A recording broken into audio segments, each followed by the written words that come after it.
Magnificent. John was a comic genius and was an audience favorite in whatever production he was in. His passion for the column and growing the network, which surpassed all expectations, since today it is worldwide with over 20,000 subscribers. John's truly a theater legend, and he's an icon in the DFW area.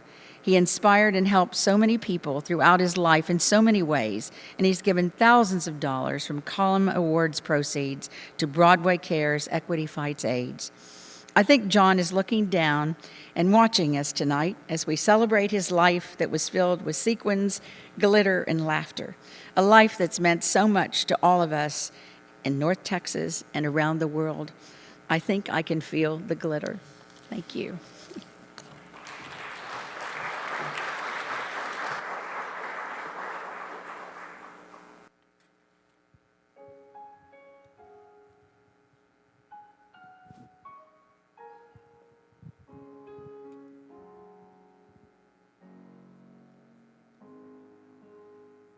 I've heard it said that people come into our lives for a reason, bringing something we must learn, and we are led to those who help us most to grow if we let them, and we help them in return. Well, I don't know if I believe that's true, but I know I'm who I am today because I knew you. Like a comet pulled from orbit as it passes the sun, like a stream that meets a boulder halfway through the wood. Who can say if I've been changed for the better? But because I knew you, I have been changed for good. It well may be that we will never meet again in this lifetime. So let me say before we part, so much of me is made of what I've learned from you. You'll bear with me like a handprint on my heart. And now whatever way our story ends, I know you have rewritten mine by being my friend. Like a ship blown from its mooring by a wind off the sea, like a seed dropped by a skybird in a distant wood. Who can say if I've been changed for the better? But because I knew you, because I knew you, I have been changed for good.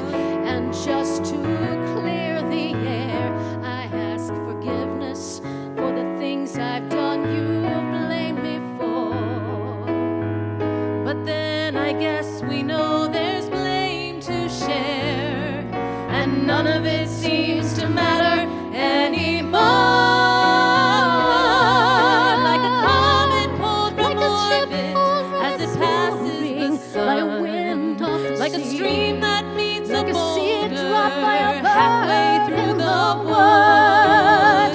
Who can say if I've been changed for the better? I do believe I have been changed for the better. And because I knew you, because I knew you, because I knew you, I have been changed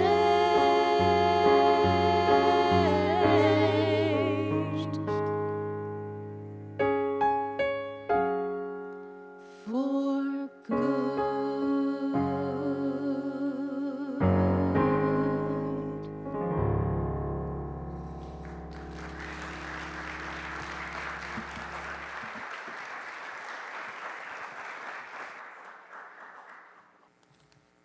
Hello, John Garcia lovers. That was really awesome. Oh my God. So, driving out here, I was very sentimental, and I was a little off. My wife, if you know Morgana Shaw, she was asking me if everything was okay, because usually I'm optimistic and upbeat. And I had a little bit of not so much of upbeatness. And as I was driving, I heard this little impish voice that could only be John Garcia. And he knew that I had written out a little script so I could follow it. But if anybody here has been in a show with John Garcia, you know his favorite moments are not in the script. They are off script. And he said to me, "Script? What script?" So I'm going to go off book. And I'm going to just, just speak from the heart. John had such a big one. He was just such an interesting, loving person. He had it all over him. He gave so much. If you just think about every moment that he gave to theater here, to a story, to helping people connect, to celebrate each other. I mean, it's just, I can't imagine the hours, what that guy did in dark theaters when nobody else was there, what he did to inspire other people, to be loving to other people. Morgana we have an interesting connection with John. Morgana was in Damn Yankees with John, and they were criminals together. They were partners, and John and I were also partners in a musical, and we were spouses. And Morgana and I, we don't have that connection with anybody else. Only with John can you be a criminal and a spouse. So on holidays and on birthdays, he would say "my Lola" to Morgana, and he would say "my Wilbur" to me, and it meant a lot. And I'm going to miss that so much. In our last time together, we went to see him in the hospital, and he was in his coma. And Morgana sang to him, and a couple days later, I went back, and I sang to him. And I want you to do me a favor. So John, when I started singing, John's eyes opened. And he stayed engaged with me the whole time. I sang the first verse of "Timeless" to me. And, man, this is hard. And somebody told me if I drink water, I'm not going to lose it. So, and he stayed engaged. Like his eyes were following me the whole time. And it was a special moment. When I finished that verse, just like the second I finished it, he closed his eyes. And he didn't get to sing his verse back to me. So there was a moment on stage where Wilbur and Edna, one of his bucket list roles, Wilbur and Edna would try to make each other break during these little dance numbers. And he did a great job of making me break. And there was a moment where he sings to me, "You'll always be first string," and I would say "ring-a-ding-ding." And tonight I want to flip that around a little bit. I want to say that to John. And I would like for you guys, as loud as you can, off the cuff, totally ad-lib this thing, sing "ring-a-ding-ding." So, I'm going to say, "John, you'll always be first string. Ring-a-ding-ding. You're timeless to me."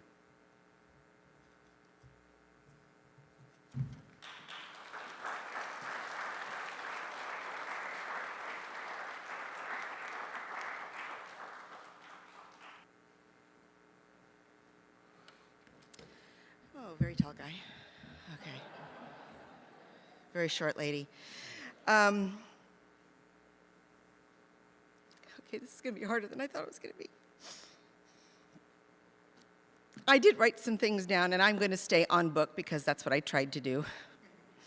Always, except when I was around John, so you know how that goes. So like the song that we just heard, so beautifully sung by Ariana and Erica, we know that people come into your lives for a reason, a season, or a lifetime. For me, and I would venture to guess for many of you in this theater, John was probably all three. The reason? John loved theater. Full stop. It was his essence, and it was what he radiated. To know him was to experience theater on a different level. I met John during my first 6 months that I had ventured into theater. He was playing Applegate, one of his favorite roles, in Main Stage's production of Damn Yankees. I had only done one show backstage, and I immediately signed up for the summer musical. I had previously been a dresser at the Southern Palace at Six Flags, and when Evelyn Hall discovered that, she marched me right over to this man and introduced me to John. I was assigned as his dresser for the show. We became fast friends. We talked and talked. And we had so much of a good time that we completely missed one of our cues.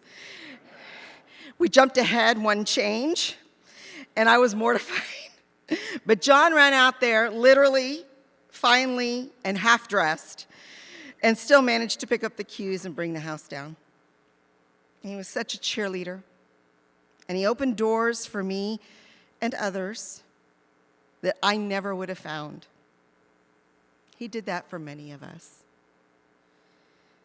Theater is the passion of my life, and I owe so much to John for the encouragement that he gave me, because if it weren't for those words, if it wasn't for that support, I never would have signed up for that next audition, or the next one, or the next one. One day, he asked me if I had any interest in judging speech tournaments. Now, I'd only done that in my later years in high school, but I loved them, and I immediately said yes. And I'm proud to say that because of that gift, that I've been judging judging speech tournaments for over 15 years. And it can be more because, I'm old, so it might have been more. I can't remember when I started. But to have the opportunity to help kids in this journey is precious. And I have John to thank for that. For a season. Of course, no conversation about John Garcia could exclude the Column Awards. I worked alongside him for 10 years as we worked on the celebration of local theater. Was it perfect? Absolutely not. But the intent was always to celebrate the talent in North Texas and benefit a worthy cause. John's purpose was to shine a light, as bright a light as possible, on our local community. Oh, and the beautiful moments that we had. Dressing up, reflecting on the amazing performances from the year before, and just enjoying each other. Do you remember those times in this theater, in others? The efforts that the board that John brought together decided to reach higher. In the time that I was a member, John said, "What if?" And we were able to bring in stars to help elevate this event, to bring in more support for Broadway Cares, Equity Fights AIDS, Michael Urie, Anthony Rapp, Wilson Heredia, Stephanie DeBruzzo, Christian Campbell, Richard Thomas, George Wendt, Ron Bomer, Katie Huffman, just to name a few.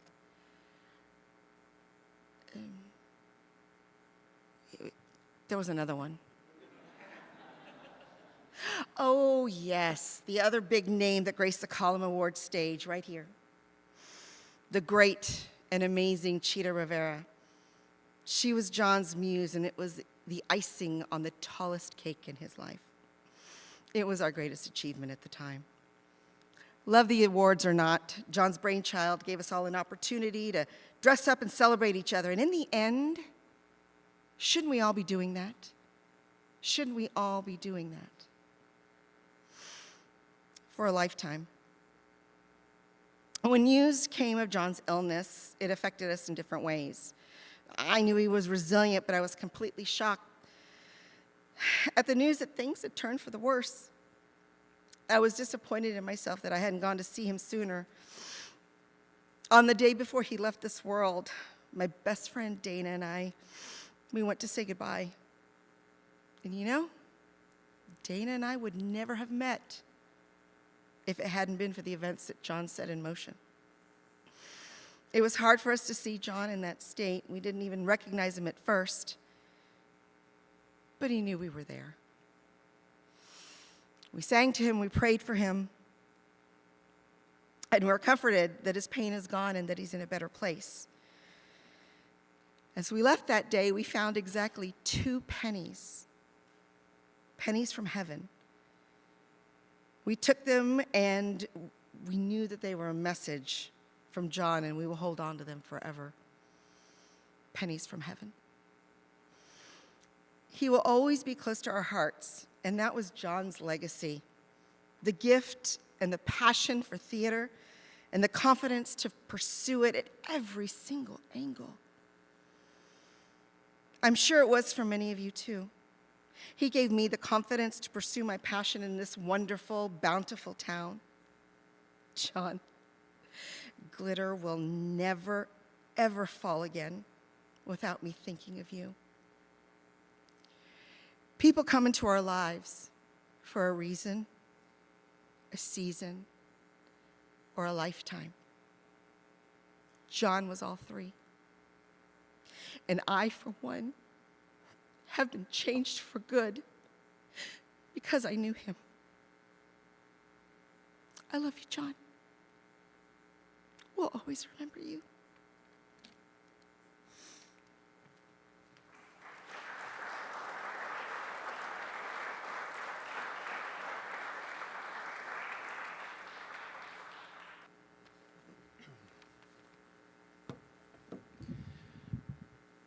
So good to see everybody here this evening, Sunday evening. I, too, am going to stick to my script. And Ken Orman's a hard act to follow. And Sheila, thank you for your kind words, but I'm going to do my best. I first heard of John Garcia in the early 2000s as a reviewer and sometimes a really great performer in our community. This was during a time when I was lucky enough to have been working steadily in DFW and other markets as an actor.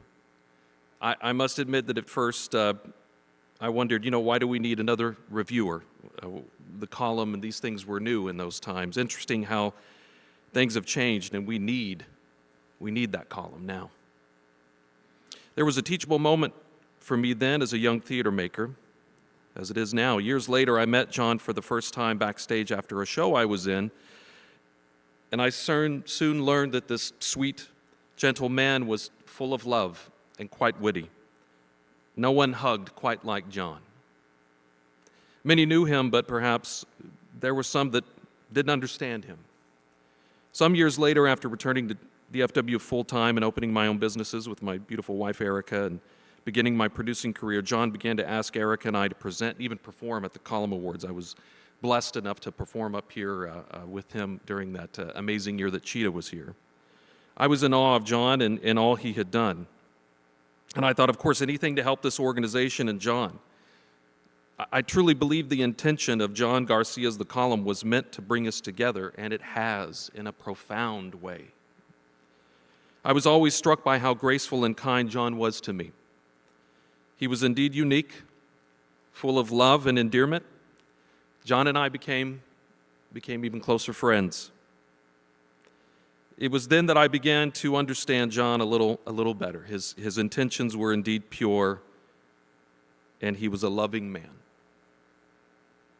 That's the beauty of my relationship with our friend John, and perhaps one of the most profound teachings that John gave me was to judge not and love more. Perhaps John's biggest legacy is bringing our community together, even now.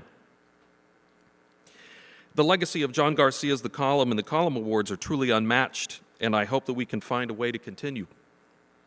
The money raised and lives changed because John had an idea many years ago are surely in the hundreds of thousands, if not the millions. The Broadway Cares Equity Fights AIDS gained an angel with John and his organization.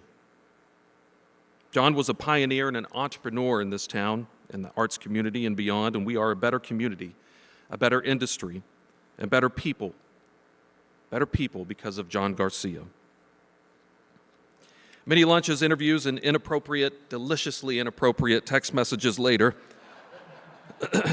John and I found our way as close friends. Two guys who probably could not be more different in many ways, but we found our way together through love and the shared passion for our beautiful art form toward true friendship and respect for one another. I was just visiting with somebody in the lobby, and they'd mentioned when he would call, John liked to call. He would call. He would text, but if he needed something, he would call, and I would always pick up his call, no matter where I was, and I think he would do the same for me. I will tell you, early as a performer, John would review shows that I was in, and he wouldn't even mention, even though I was the leading role in some of them, he wouldn't even mention me in some of the reviews. I never got to ask him about that, but that was hard for me. It was hard. My ego got in the way, and I suppose I held resentment as a young performer. I just quite simply didn't understand, like many of us. You don't understand things when you're a little younger. One of the last conversations John and I had a number of months ago, John told me he couldn't honestly review a show I had produced because he didn't understand the direction we were going with the piece. And I told him, I was like, I understand, John. I understand. I did my best to explain this is the direction we were going. This was our intentions. And, we both thought it was best that he didn't put that review out.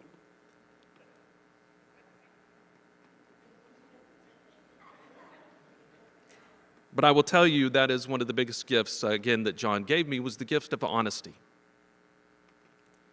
Thoughtful conversation, and I tried my best to reciprocate that respectfully. There were times that John didn't understand me, and quite frankly, there were times I didn't understand John Garcia.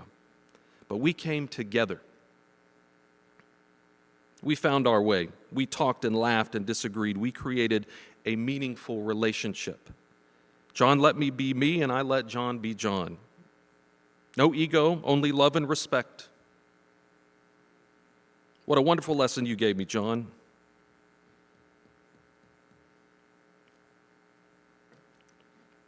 What a wonderful lesson we can take from this man's life as a community. In a time when we need each other more than ever, do we not owe that as part of our debt to those like John who have given so much? The better part of their lives of making and creating art in this town, highlighting our theaters and artists here in DFW and beyond?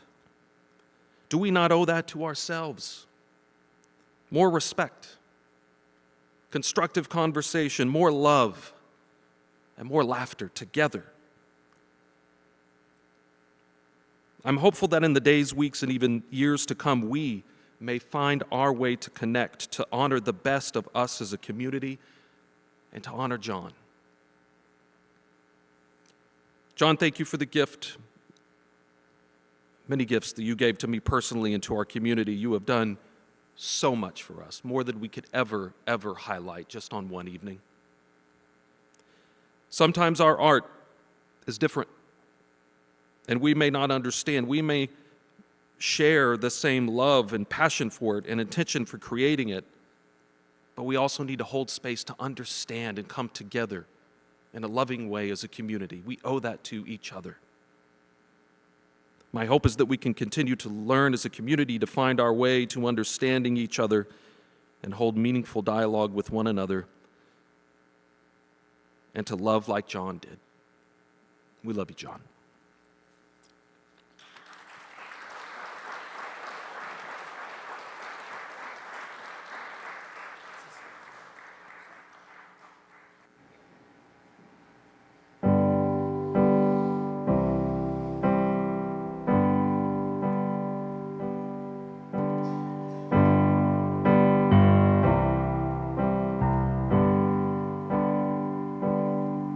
Know why I cry every time I see a sunset. To know why I smile at all the things I can't forget.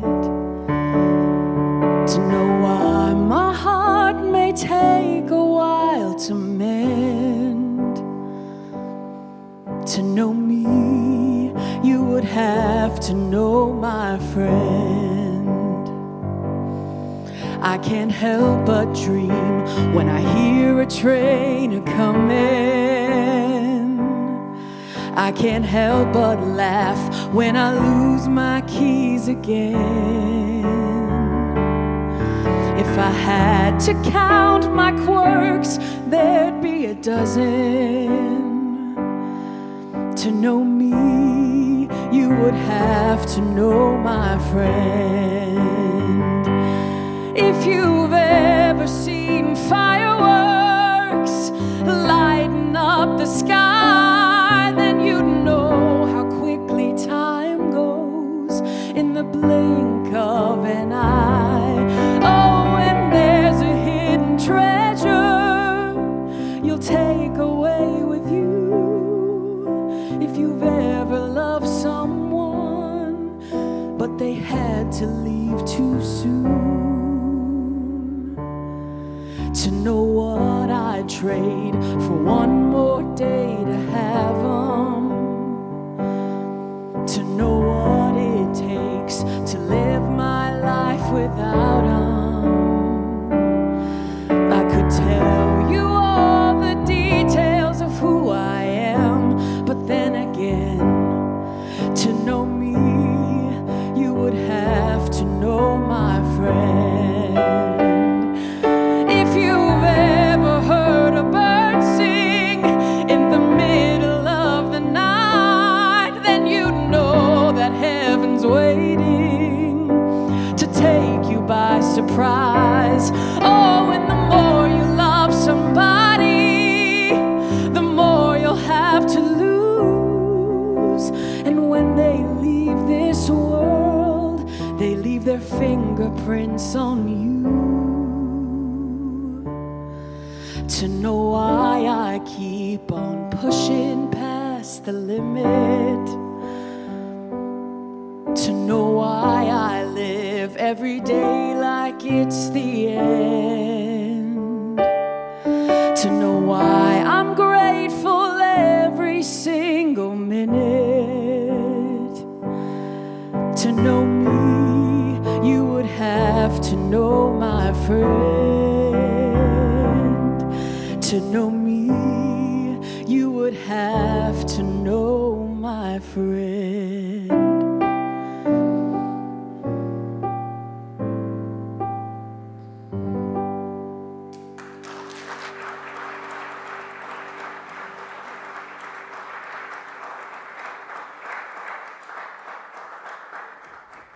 Hi, everyone. My name is Carolyn Freeman, and I went to school with John Garcia. We met at the University of North Texas. It was in TSU back then, and we hit it off as friends right away. We loved to laugh together, and I remember, especially in Dr. Clevenger's class, and her standing over us, shaking her finger at us and saying, am I going to have to separate you guys today? And so that's as far back. That was pretty much the beginning of all that. And as fun as he could be, and he was a lot of fun. Some of the fun we had, we would make each other laugh in places that we weren't supposed to. If we went to see a show,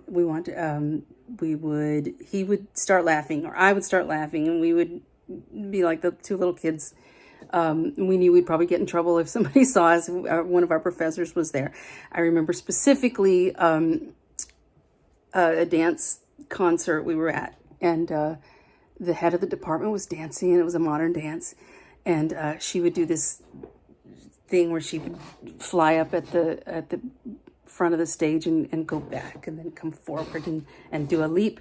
And he caught one of those leaps and leaned over to me and went, and when she did the leap, he said, "Boo," to me.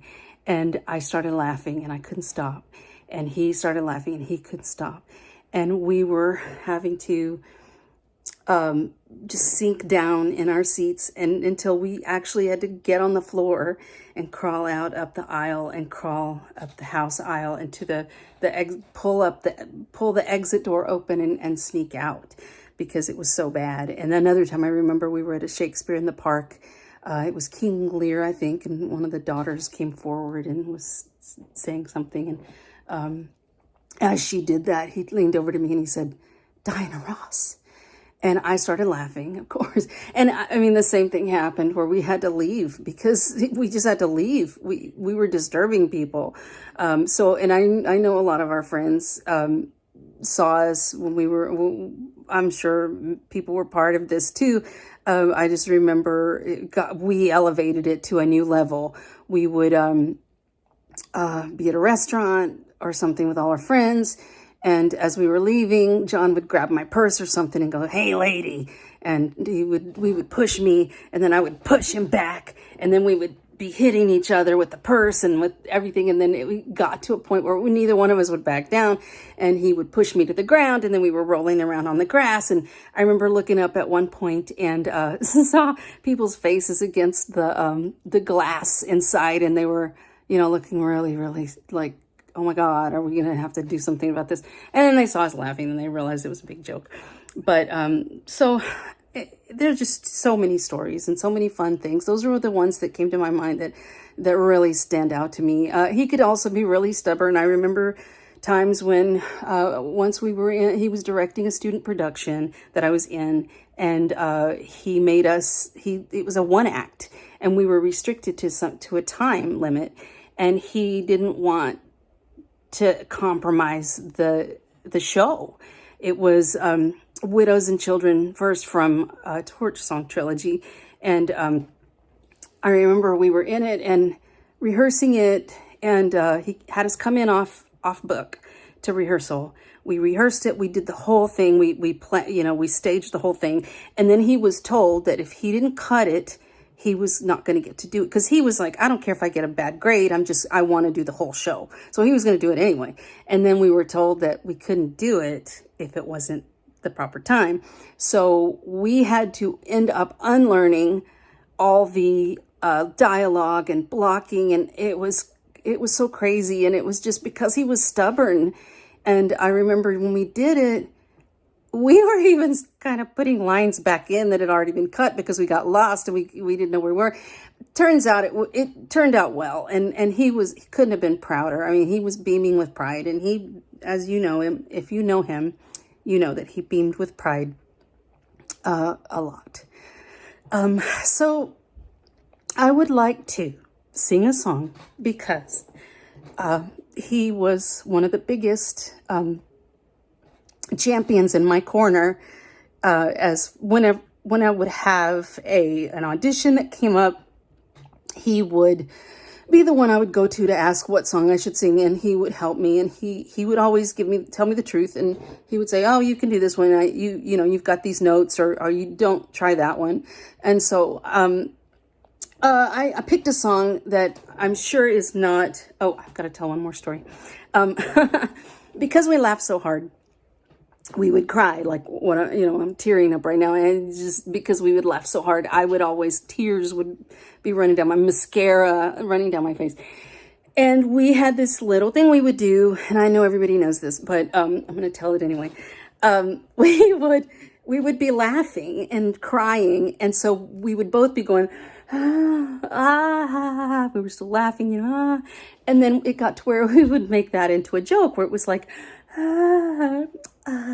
So whenever I would be on stage and I had a moment on stage where I could cry, I would do that. I would go, and it was for John. If he was in the audience, it was for him. And when he did it, and I was in the audience, it was for me. So that was our thing. And he probably had that with other people too, I'm sure, but we started it, I think. So Anyway, it reminded me. I want to sing a song just because I know that he would be proud of me, because he knows that. I mean, this may not be an appropriate song for a memorial, but I think it would be a song that he would be proud of me for doing. Just the fact that I'm doing it at all, getting it, and I haven't sang in 5 years, so he would be proud of me. So I'm going to sing a song right now. I have to put my glasses on because I can't see anymore because I'm old now. So bear with me. If you want to cut this part out, please do. Don't judge me. This is for John.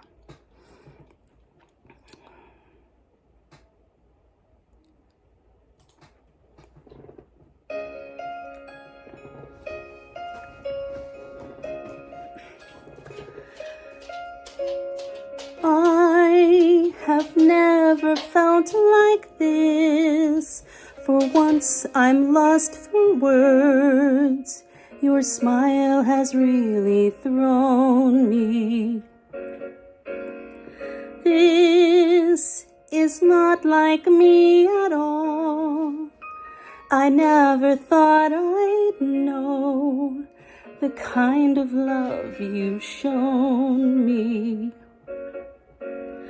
Now, no matter where I am, no matter what I do, I see your face appearing like an unexpected song, an unexpected song that only we are hearing. I don't know what's going on, can't work it out at all. Whatever made you choose me, I just can't believe my eyes. You look at me as though you couldn't bear to lose me. Now, no matter where I am, no matter what I do, I see your face appearing like an unexpected song, an unexpected song that only we are hearing. I have never felt like this. For once I'm lost for words. Your smile has really thrown me. This is not like me at all. I never thought I'd know the kind of love you've shown me. Now, no matter where I am, no matter what I do, I see your face appearing like an unexpected song, an unexpected song that only we are hearing, like an unexpected song, an unexpected song that only we are hearing.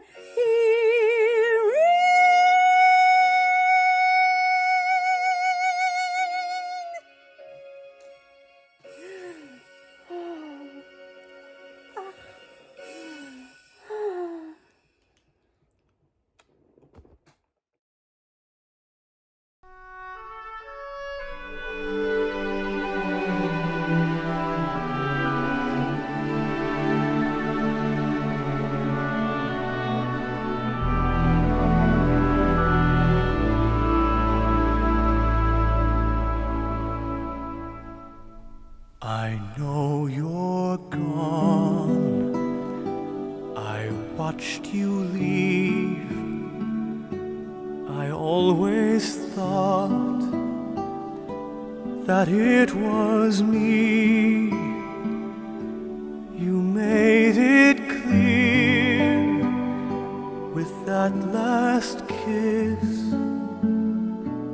You couldn't live a life with maybes and what ifs. When every boat has sailed away and every path is marked and paved, when every road has had its say, then I'll be bringing you back home to stay. The Column Awards is the only awards organization in the United States that does this, which will celebrate their 20th gala anniversary on Sunday, February 29th at the Irving Arts Center. The Column Awards Board of Directors are feverishly gearing up for this big night. And if you're involved in theater in the area, your life has been affected in some way by John Garcia. I'm so sorry. Hollywood may have the Oscars, but the Dallas-Fort Worth theater community has the Column Awards.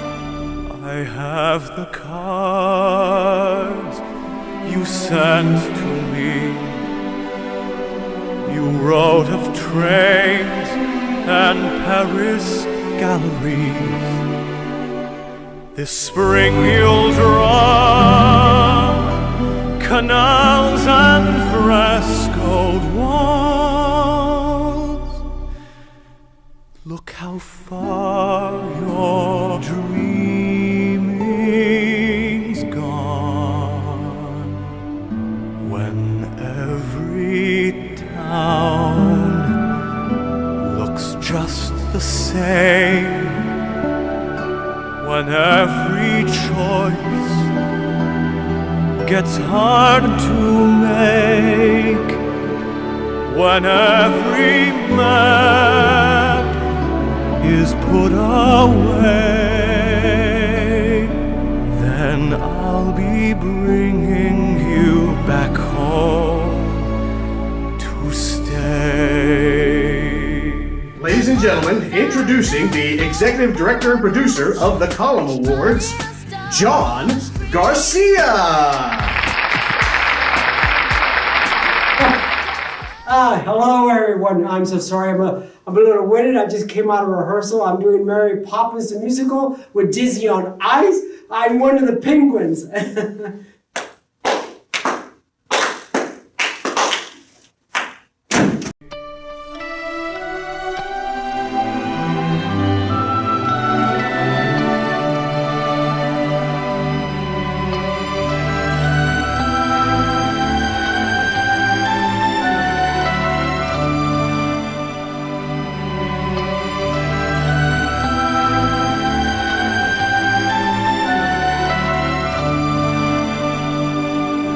And now I know why you had to go alone. Isn't there a place between when every pound looks just the same? When every choice gets hard to make, when every map is put away, then I'll be bringing you back home to stay. I was so flattered to be asked that I had to say yes, and I'm here. Young people that work so hard, and I've been there, and I'm still doing it, and I know how they feel. So it's an honor to give the awards. And now I know why you had to go alone. Isn't there a place between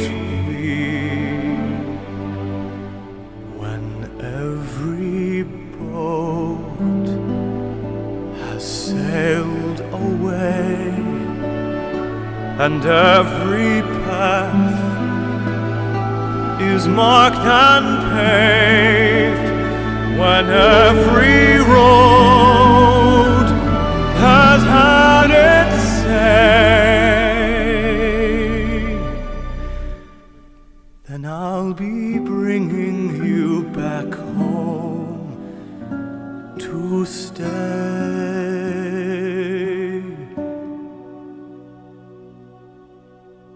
Reach out to me, call out my name, and I would bring you back again today.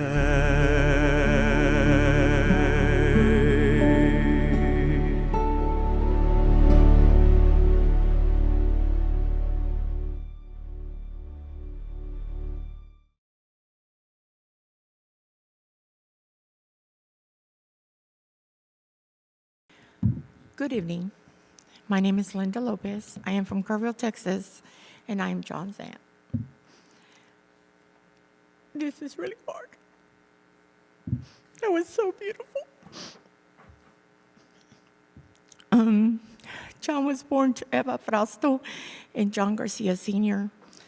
At John's tender age of 4 years old, his parents divorced. After that, John spent a lot of time at our home, with his mother always working 2 jobs. And during that time, we became very close. Our grandparents were our caretakers. About 3 years after that, John got a brother, Roland. When John became 18, we kind of drifted apart. But I always knew that he loved acting and took theater in high school and in college. We were very fortunate to see some of his acting at the Point Theater in the Kerrville area. And when he invited us to the DFW to see him in the pageant, he was amazing, playing the Southern Belle. Totally loved it. Going back to when we were kids, John and I always played dress up. And we dressed up, my dolls. We would walk up and down the sidewalk, clicking the heels, acting like if we were strutting it on a Victoria's Secret runway. Today, all of that has come to an end. But he will never be forgotten for all the talents he brought here to this great city and all of you. He was the first in our family to attend a 4-year university. And for all the lives he touched, I feel like he was sending a message that every individual has their own identity and that you matter and are important, that you should follow your dreams, your love and passion. For we all know this was John's love. I am sure his mother, father, brother, and grandparents were waiting with open arms for him. John, I love you. And I know you strutted right up there with your shiny self.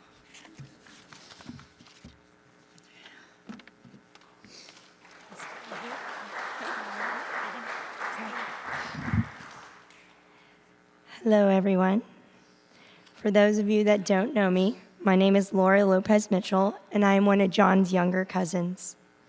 I wanted to start by saying thank you for being here this evening. You've each taken time to come and celebrate John and the legacy he has left within this city in this community and within each of you. I had the privilege of spending some of John's final days with him, and I learned more about him in those few short weeks than I'd ever known before. I met so many of you that he considered part of his family, and vice versa. While sitting at the hospital, I would read through the many beautiful words spoken about him on Facebook, and I wanted to share a few of those words tonight to reflect what John meant to you all. One of his friends said, "You made a tremendous impact here. Your life mattered, and you helped so many other people see that they had a life that mattered too." Another person said, "Everyone who even got to spend a second with him knew how much love he had to give to the world." And another person said, "John was an exceptional person and supporter to our theater community. I will always remember him for his talent and love for all theater. He made us all feel seen, no matter where we were performing. God bless him." More than these beautiful tributes of his life, I also heard stories, lots of stories full of laughter and happy tears. It was very evident that his life mattered, and he ensured others felt the same way. John, I have no doubt that the pearly gates welcomed you with an array of glitter, and you were greeted with big hugs from your mom and brother. You were deeply loved, and may your legacy live on through the many people that were blessed by your friendship and your genuine love. Thank you.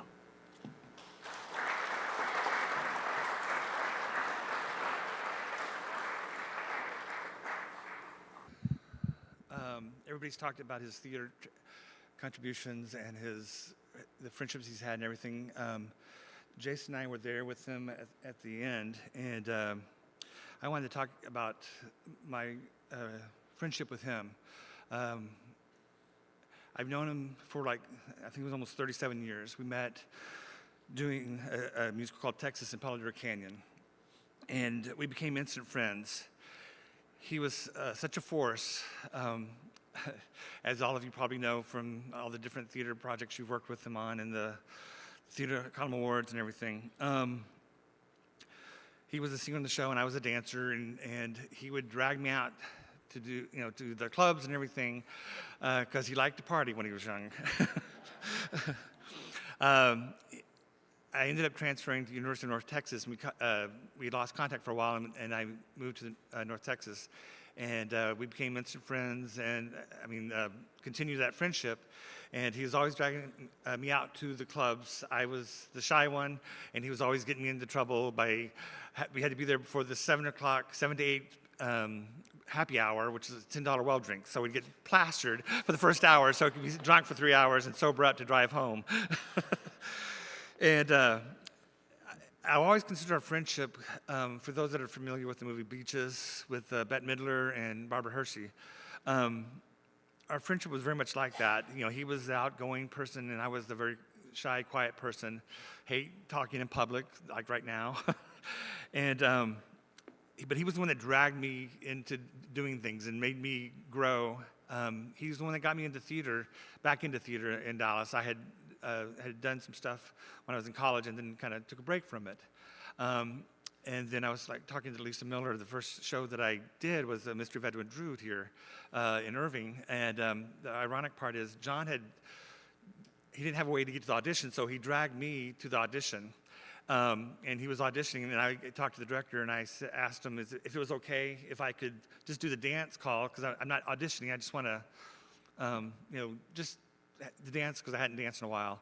And I ended up getting cast, and John didn't. Let's just say he wasn't happy about that for a while. But he was always very passionate about theater, like you said, and got to do several shows with him. And I loved talking about theater with him. We would always, Doug Fowler and I lived together for about a year and a half after graduation, and we became even closer. Almost killed him a couple of times, but we got really close. We've always been able to constantly talk to each other through the good, the bad, work through things.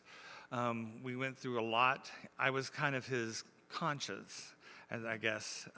Whenever he had a problem with somebody in the theater or with work or whatever, he would come to me, and we would always talk through things to help him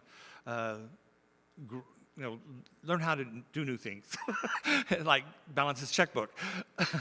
And so I'm going to miss talking to him. He was, like Shane had said earlier, he was always one to call. He's probably the only person that really calls or called.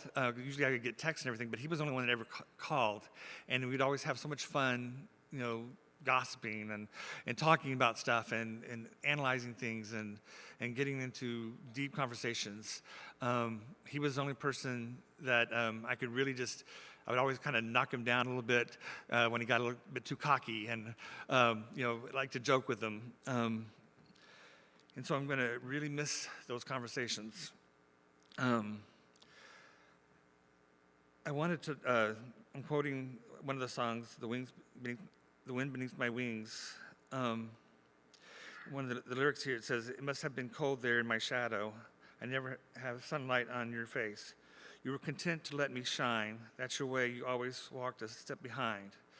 So I was the one with all the glory, while you were the one with all the strength. A beautiful face without a name for so long, a beautiful smile to hide the pain. Did you ever know that you're my hero and everything I would like to be? I can fly higher than an eagle, for you're the wind beneath my wings. It might have appeared to go unnoticed, but I've got it all there in my heart. I want you to know I know the truth, of course. I know it would be nothing without you." He was a force, like I said, to be reckoned with, and there was a sweetness and a caring person that a lot of people didn't see, an insecure person who just wanted everybody to love him. And some people did. Some people, had issues with him, but because they just didn't understand. But he was a remarkable person, and I'm going to really miss him. I wanted to sing a song, but I couldn't because I just knew I wouldn't be able to. I wanted to sing I Am What I Am, but the words are, I am what I am my own special creation. So come take a look, give me the hook or the ovation. It's my world that I want to take a little pride in. My world, and it's not a place I have to hide in. Life's not worth a damn till you can say, hey world, I am what I am. I am what I am. I don't want praise. I don't want pity. I bang my own drum. Some think it's noise. I think it's pretty. So what if I love each feather and each spangle? Why not try to see things from a different angle? Your life is a sham till you can shout out loud, I am what I am. And what I am needs no excuses. I deal my own deck, sometimes the ace, sometimes the deuces. There's one life and there's no return and no deposit. One life, so it's time to open up your closet. Life's not worth a damn till you can say, hey world, I am what I am. And I think John said that very well. So thank you, John. I'm going to really miss you. I'm going to miss you pushing me, and I'm going to miss seeing what you could have done for the theater and for everybody else. Thank you.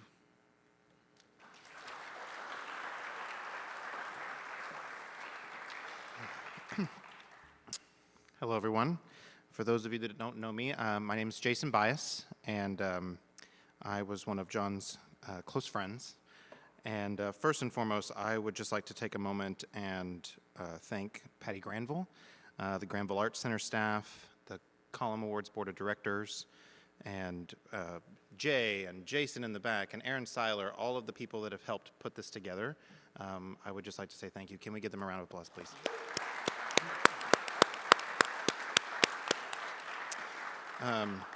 Some other appreciation I want to show is to John's cousin Laura and to all of his family.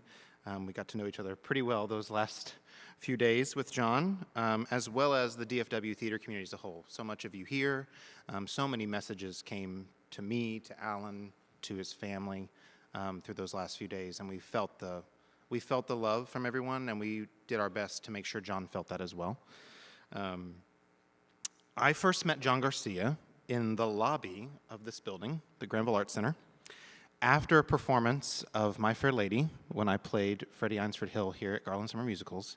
He was just attending, and Doug Fowler, his friend, was in the show with me and introduced me to John, and it was a really quick conversation. It was just, great job, hey, nice to meet you, and that was it. That was in 2010. Little did I know that I would wind up working with John on stage and becoming really close with him. It was in 2014. The show was Anything Goes at Rockwell Summer Musicals. I was Billy Crocker, and he was Moonface Martin, a role he played multiple times prior to this production. John liked certain roles. He would play them over and over again. Once he found a role, he would do it 35 times. In Anything Goes, these roles interact a lot together on stage, and I quickly learned that John liked bits. John was always thinking of new things to try to make the moment even funnier. He truly was a comedian. John knew how to make people laugh and made the most of a moment on stage. I always told him I would start to say a line and then go, oh, hang on, wait, this is John's bit. Let me, hang on. Let me get him to do his thing. Okay, now I can keep going. And he loved that. We became really close friends through that production, and it was after that that he invited me to attend a show with him. As you know, John, besides the Column Awards, he ran a publication and reviewed and would attend a lot of theater in the area. And getting an invitation, I was very excited, and I was like, wow, where are we going? And he said, this is an opening night premiere of a show, and just come, let's go. I didn't know anything about the show. And that's all the information he gave me. We both showed up wearing flip-flops, or I was wearing flip-flops, and we were both in shorts and very underdressed for what we then saw was a red carpet premiere with everyone in formal attire, and we looked like we were going to the beach. So he quickly leaned over to me, he's like, I didn't get the memo of the attire. I was like, I didn't either. And all he said he could remember is hearing me walk through the dark in the theater with my flip-flops, going flip-flop, flip-flop, flip-flop. And everyone else is like in regal attire. It was very a moment I always will laugh about. We always talked about it. So besides theater and besides the Column Awards, John became not just my theater friend, but became close with my family. He became close with my wife, Rebecca, and most people don't know this, but he actually helped orchestrate our proposal. He was very integral in helping me plan how I could propose to my now wife, which was very special. He got to meet our little girl, Abby, when she was about 6 months old, and from the moment I told him we were expecting our first child, he asked if he could be her Auntie Mame and take her to all the shows, and all I said was, of course you can. We hosted him for family Thanksgivings or Christmas dinners with my family. My mom would always send him home with leftovers. For those of you that don't know, John was not a cook. He always told me he could burn water, and he wasn't kidding. When we sent him with leftovers, we would write out detailed instructions on what to do so that we would not get a call that his food was all over his apartment. I joined the Column board in 2015 and even continued on the board after I relocated with my family to Oklahoma City.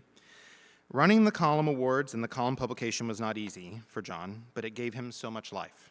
It was his passion project, a place for him to use all his natural skills and creativity. It was his purpose. It was his life. Even through many different rough seasons, questioning if he could keep going, those of us that were on the board know it was every year. I don't know if I can do it. I don't know if I can do it. He always came back to the reason he started it in the first place. And I thought it would be best if I share this. Tom Viola, the executive director of Broadway Cares Equity Fights AIDS, wrote John a letter. And I thought I would read that to you just so you can see the reason that he kept going. It says, Dear Jason, this is also to the Column, everyone here in attendance, I was very sorry to learn of John Garcia's passing on May 21st. As an actor, theater writer, award show presenter, and perhaps first, foremost, and always a fan, there are few who matched John's relentless enthusiasm and stalwart devotion to those who make live theater on stage and behind the scenes. And while there may be a few who surpass his ebullient joy, if so, it would not be out of line for any one of us to whisper to them, calm down. John was also a great champion of Broadway Cares Equity Fights AIDS. As such, his love of the theater was matched by his concern for those who are too often forgotten when facing personal crisis. Many feel that way. Not all turn that concern into action. John did. And certainly Broadway Cares Equity Fights AIDS is one of many in a list of his good deeds fueled by a generosity of spirit, humor, and care. I first met John in 2001 when a donation of $1,000 arrived in the Broadway Cares office as a gift from proceeds of the Column Awards. Over the years, annual donations from this event he so loved grew, increasing to $10,000 in 2010 and 2011, and culminating in a $7,000 gift in 2019, just before theaters in the world shut down with the explosion of COVID in 2020. John's determination to include a charitable component in his beloved Column Awards resulted in over $92,000 being raised for Broadway Cares over the nearly 20 years. Those resources were in turn shared with the Actors Fund and more than 16 social service organizations across Texas, including 3 in Dallas. For all of this, his love of the theater and his concern for those who make it, and many, many others, I salute John Garcia's spirit. I join all here today and all at Broadway Cares Equity Fights AIDS in remembering John with affection, gratitude, and for some reason, the thought of blue eyeshadow. Sincerely, Tom Viola. That impact that Tom shared, that was the reason for the Column Awards. It could have easily been the recognition and acclaim that built up, and who in the theater community wouldn't enjoy that? It could have been the Broadway, TV, movie stars John got to interview or share the stage with, and John has plenty of pictures to show how much he loved that part of it. But it wasn't any of those things, as great as those are. It was the memories made, the love shared, and a legacy of generosity. I'm sure when John started the column, he never thought it would become what it was. He told me that many times. But thanks to John and all of the past and current board members, a 20-plus year legacy for DFW was pioneered. John united a theater community around a cause that was very near and dear to his heart. Even with how stubborn or hard-headed John could be, he had a heart like no other. He loved big. He loved showing support and giving people a chance to shine. He was an encourager to me when I needed it, and the same for me to him. We didn't always see eye to eye, but what we always had for each other was love and support. It's still hard for me to imagine life without John. He made me laugh hard. He was my movie and entertainment industry buddy, talking about shows and movies and the Tony Awards, all the things. Rebecca and I even just went and saw Barbie recently and had the thought, man, John would have loved this movie. I wish I could call him to talk about it. The void I and we all feel is real, and we'll always be there. The grief will come in waves. As hard as those feelings are, John's legacy will live on through each of us. What I want to do now, I would love to invite John's family to stand and remain standing. If you're a past Column Award board member, would you please stand? If you're a current Column Award board member, would you please stand?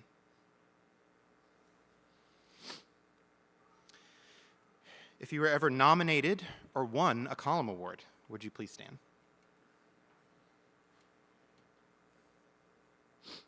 If you ever attended a Column Awards gala, would you please stand?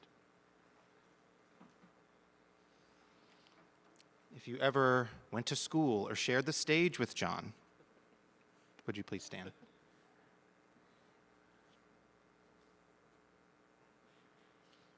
This is his legacy. Right here. Every single thing that I listed off. This is his legacy. Let's continue to shine it bright for all the world to see. You're timeless to all of us, John, and we love you.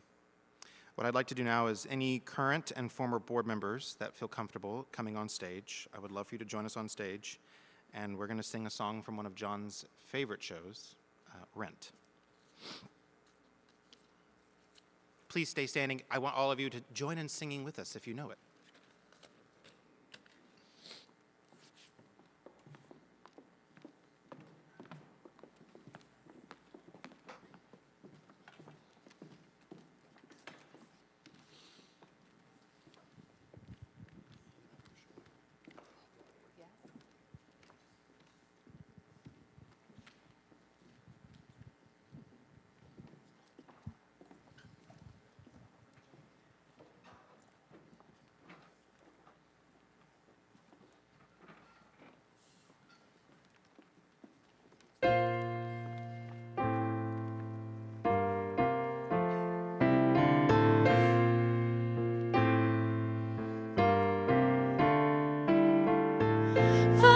525,600 minutes, 525,000 moments so dear, 525,600 minutes. How do you measure a year? In daylights, in sunsets, in midnights, in cups of coffee, in inches, in miles, in laughter, in strife, in 525,600 minutes. How do you measure a year in the life about love? How about love? How about love? Measuring love. Seasons of love. Seasons of love.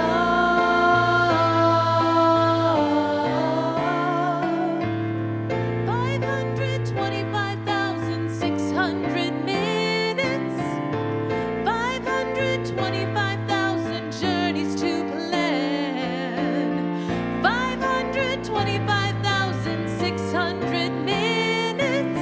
How do you measure the life of a woman or a man? In truths that she learned, or in times that he cried, in bridges he burned, or the way that she died. It's time now to sing out, though the story never ends. Let's celebrate, remember a year in the life of friends. Remember the love. Remember the love. Remember the love. Remembering love.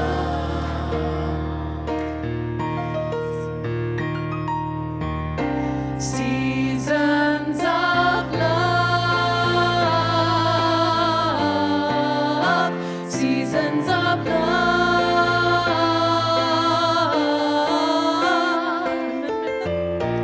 Love. Remember the love. Remember the love. Measuring love.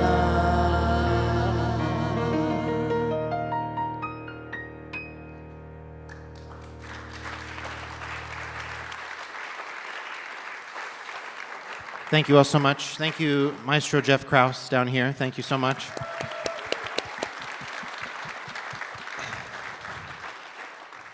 The resonating thing of tonight is keep sharing the love. We love you, John. Like we said, you're timeless to all of us. For those of you that want to stay, we have a small little reception out there. Let's just keep sharing the stories and memories and celebrating him. Thank you all so much for coming tonight. We really appreciate it.